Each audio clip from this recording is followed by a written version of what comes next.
check. There we go. All right. Folks, we're into the final stretch now with our last 3 speakers for the day. So please grab a seat quickly. And we have Miki from the IDPro organisation. Thank you for coming along, Miki.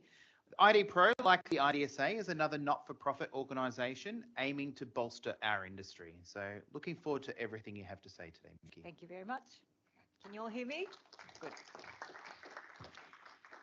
So you just had a break. It's the last 3, so you're probably going to fall asleep, but I'll try to keep you awake.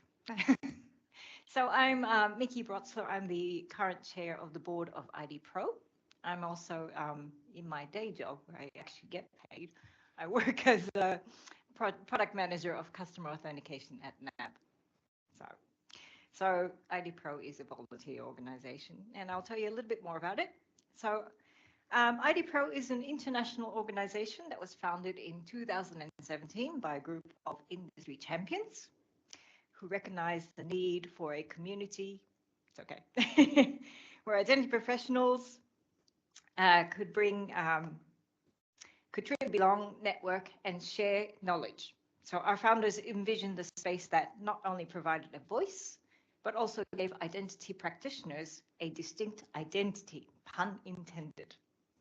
So since our inception, IDPro has evolved into a trusted partner in the identity ecosystem, collaborating with esteemed organizations such as DIAC, Vital Alliance, Identiverse, Kantara, and Women in Identity.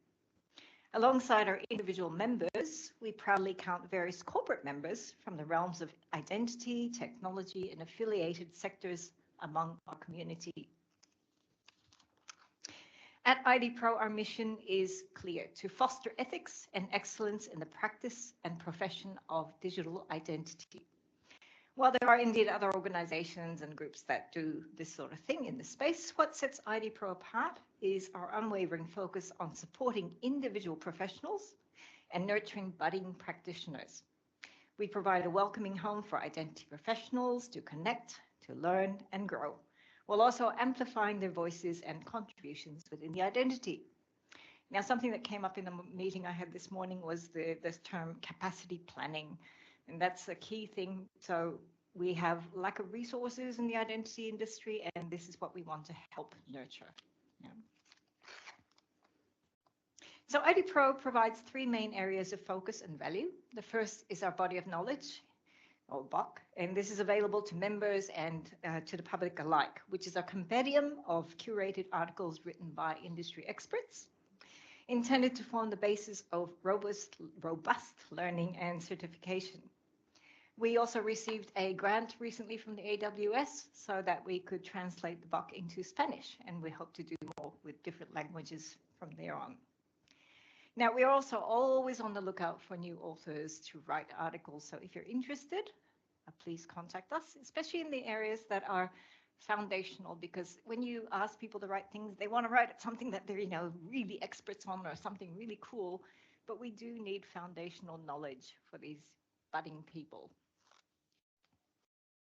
Okay, the second offering from IDPro is the community for identity professionals through our Slack channels.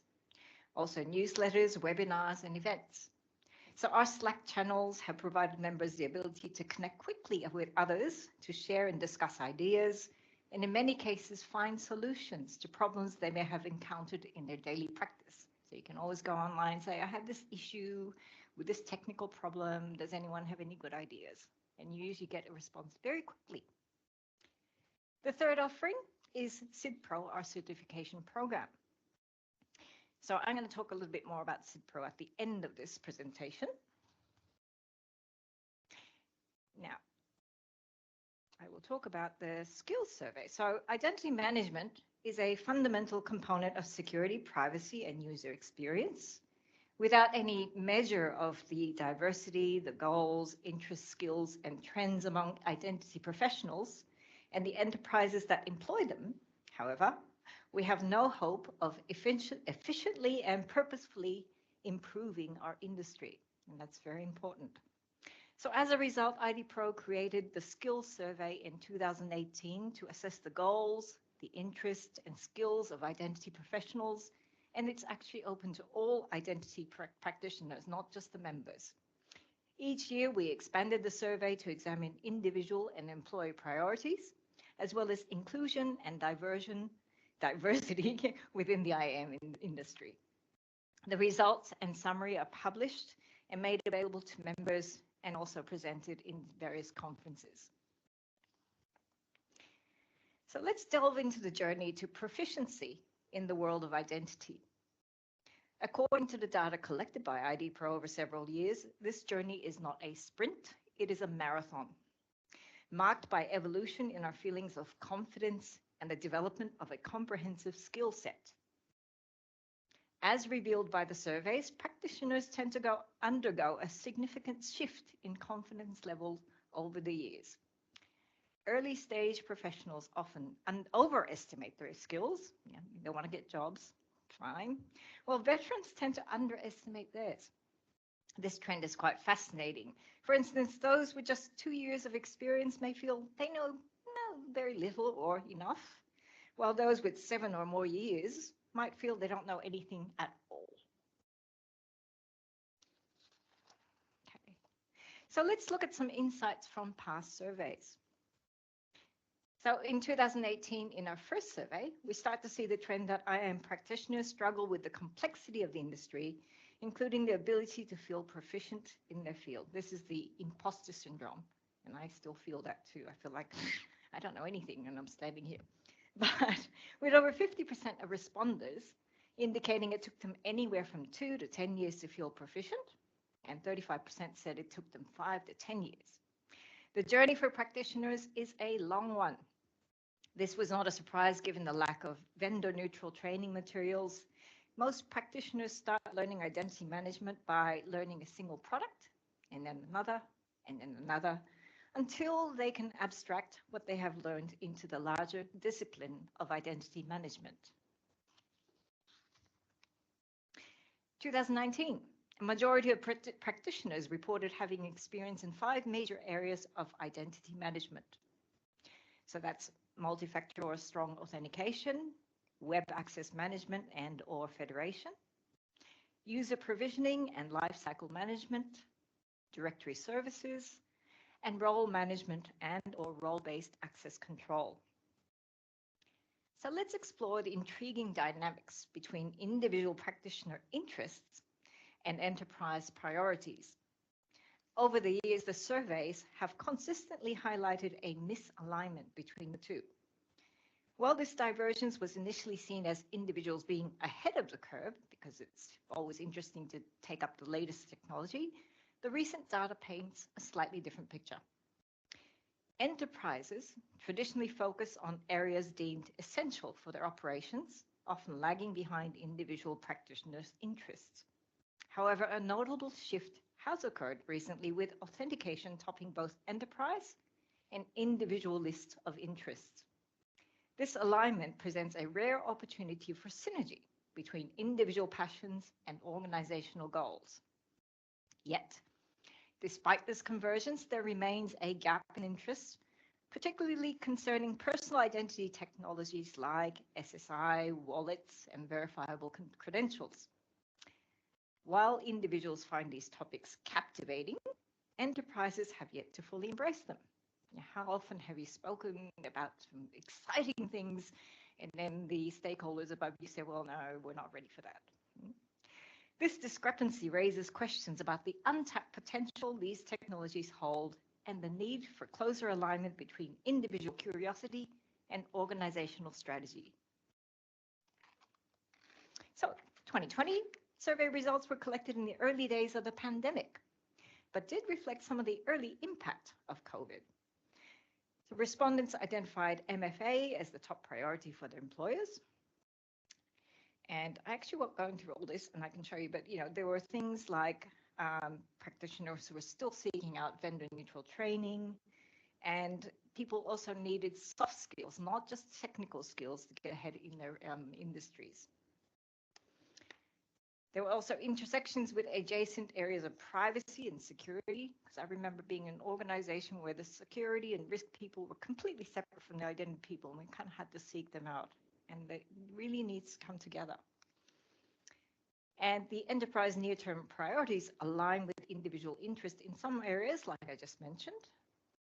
The misalignment between the enterprise priorities and individual interests presents opportunities for both, as long as you are able to influence the stakeholders. 2021. The survey also took place during the ongoing pandemic and provided unique insight into the short-term pressures and long-term trends this will have on the industry. So to note, because of COVID, the whole idea of working from anywhere, digital transformation, and the need for practitioners to somehow connect, even though you couldn't be together in person. Directories were becoming less important, and identity as a service and other technologies abstract away the direct visibility of user data hierarchy. Identity verification was now a significant focus for both enterprises and professionals.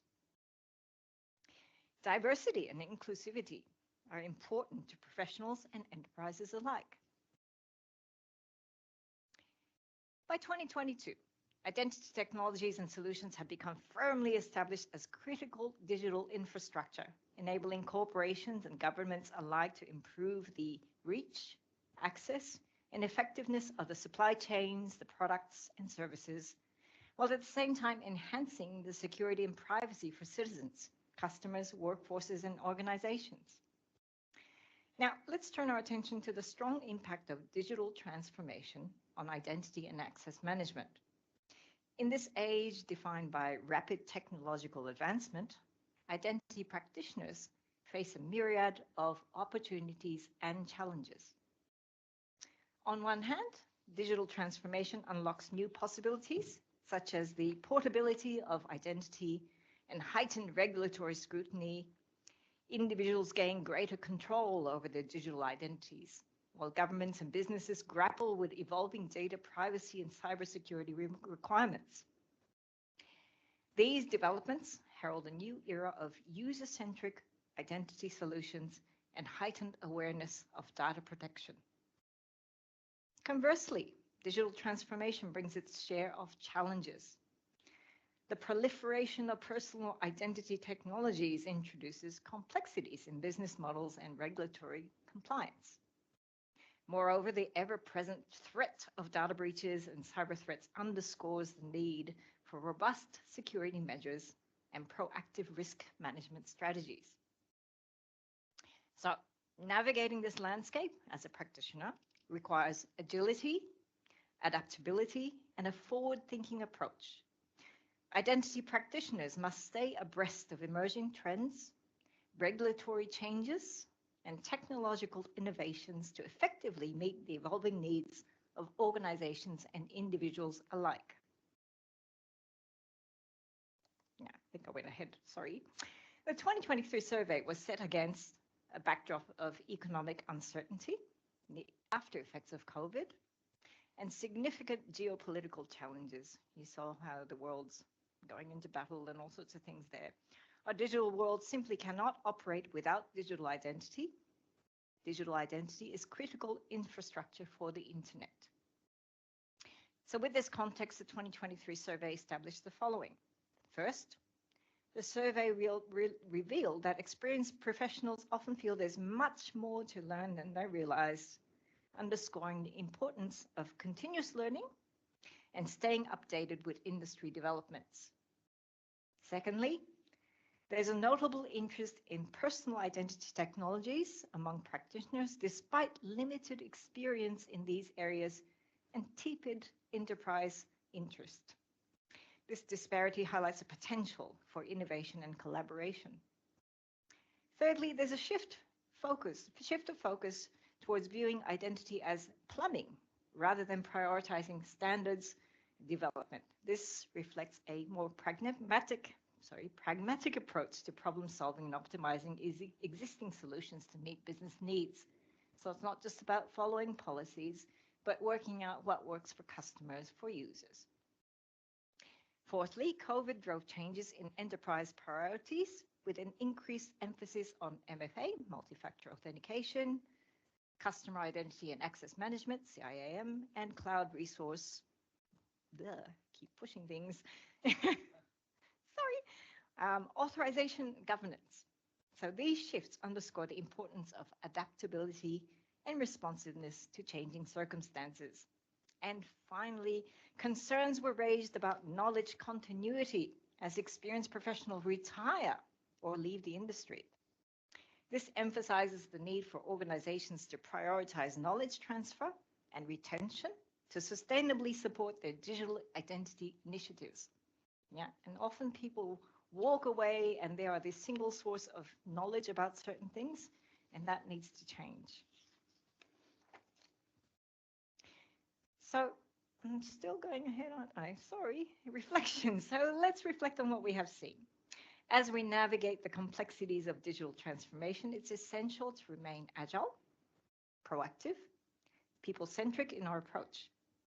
By prioritizing foundational skills, fostering collaboration, and staying attuned to user needs, we can collectively shape a more resilient and equitable digital identity landscape. So here are some takeaways. Focus on building a strong foundation in identity fundamentals to navigate the complexities of the field effectively. Prioritize employee engagement and collaboration to harness the full potential of identity practitioners as agents of innovation. And keep user needs at the forefront of decision making, ensuring that technological solutions are both effective and equitable in supporting human interactions. Now, this is my little sales pitch. This is where IDPro and CIDPRO steps in to help identity professionals with their journey through the network, the body of knowledge, and the certification we provide. So just a few words on this CIDPRO. So CIDPRO is IDPro's foundational certification program. It's developed to support its mission to globally foster ethics and excellence in the practice. And it's a rigorous vendor-neutral certification for identity and access management, which we feel as one of the most valuable things that we can deliver as an organization. It's designed for identity professionals with at least 2 years of experience working in digital identity, and those who want to expand their knowledge by identifying and filling in gaps, to validate the personal experience and expertise to see how much you actually know, to earn credibility and enhance employability. So more and more organizations are recognizing this certification, and you get a badge as well like this, and to demonstrate commitment to the industry and to continued learning. So just to cap on what sort of knowledge you need for the CIDPRO. So the foundational knowledge required is 1, explain the basic elements of an identity solution. 2, describe identifiers, identity lifecycle, and identity proofing. 3, to understand the fundamental concepts of security for identity. 4, describe the rules and standards that relate to identity. And this is difficult too because around the world there are different standards, different rules. You need to be able to adapt depending on what your work is doing. And to explain operational considerations of identity solutions. So you can find out more about CIDPRO and, of course, about IDPro on our website. And please feel free to come and speak to me afterwards. And please do check out the articles in the body of knowledge, and please do write some. Yeah. And I will be offering some discount codes for the CIDPRO if you want to approach me afterwards. So thank you very much. Thank you very much, Miki. That research was fantastic. It's good, and the 2024 results are also coming out, and they are being presented by Heather Flanagan later on in the virtual one. So that'll be interesting. Any sneak peeks? No. I'll leave it all to Heather. Yeah, thank you. All right, thank you very much, Miki.